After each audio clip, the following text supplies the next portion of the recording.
Mobs were forming and they were going to kill him. Well, the third group, or the last group standing, was the one with Carl Etherington. He was a 17-year-old boy, an ex-police captain from the city, was one of the ones chasing him. He had quit his job because he was making his own brothel. Sure, more with the saloon owner. So he finally caught up with Carl and started beating the pulp out of him. This shower was the spot of a really gruesome suicide.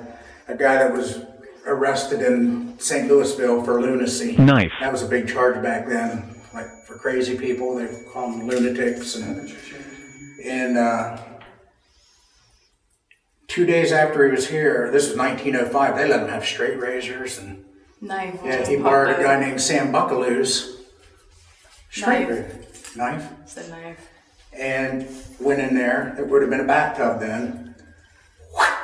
Newspaper article. If you got the article, it said, you know, how the blood pumped everywhere, and by the time they got the prisoners back into their cell, you know, he was gone. On his own account, he said that he just worked himself into a rage that, you know, they could have had kids, they could have had a family, they could have, you know, all this wasted 35 years. And so he went back to her house and beat her to death with the club, beat her in the head. It was like the same day, wasn't it? Yes. Problem. Just hours later, beat her to death.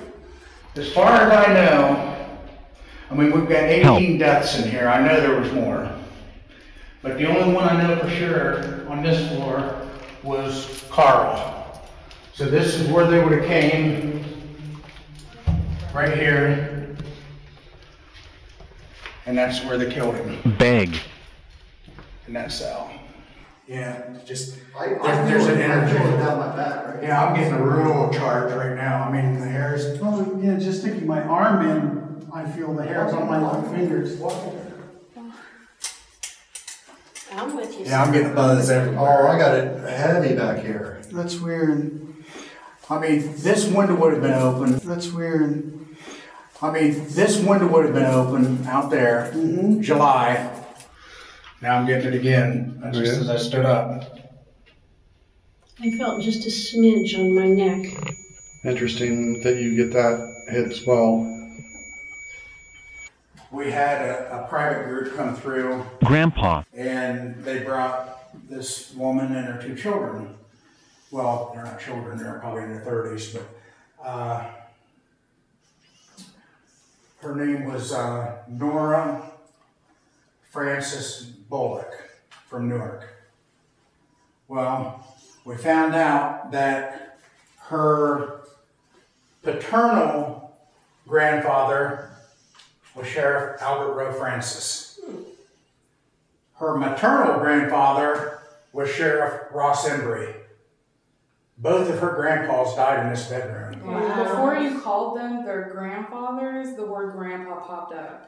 She tells the neighbors that she got a letter from Ireland, from his family. She said that he had went there to visit his family and he had passed away. And they're going to bury him over there. Family. Okay. Now this originally would have been the chapel. It was later turned into the main kitchen for the first, second, and third of the men's cell blocks. We get weird stuff down here, some weird SB7s. A real one? Yeah, I think so. Whoa, This whoa, room over look at here. the hair on your arm. dude. All the hair on his arm is standing out. I felt it. I felt like a bunch of cobwebs. Okay, maybe there wasn't. It was concentrated and it went right up my arm. That's weird. Got it? It's still up. It's bizarre. Oh, wow, that was crazy feeling. Looking again, I'm still getting that errant low mel or K2 hit. 0.4, 0.567. I guess we're taking a bit too. Wow. Sorry, Eric. Oh, that's okay. Yeah, I mean, right about when you said that, I went, Right here. You see it? Big Is there guy. actual cobweb? Here. Jeff, if I got a spike to red on the K2 over I've here, been feeling it. I'm sorry, I didn't hear what you said this room was. No, when he down started now, I got a hot spike water to over here, red it felt walking like- over this corner. Yeah, weird stuff happens down here. That was weird. It was like a cobweb, but there was pressure with it. Yeah, you got that, and then I got, I mean, it felt like a big gob. I looked down to see if I had cobwebs, because it, Oh, I did too. I kept going like this, even though they're not there. I'm still trying to pull them off. I still feel it on my face right now. one of the weird things, the more this place is investigated, the more it's coming to life.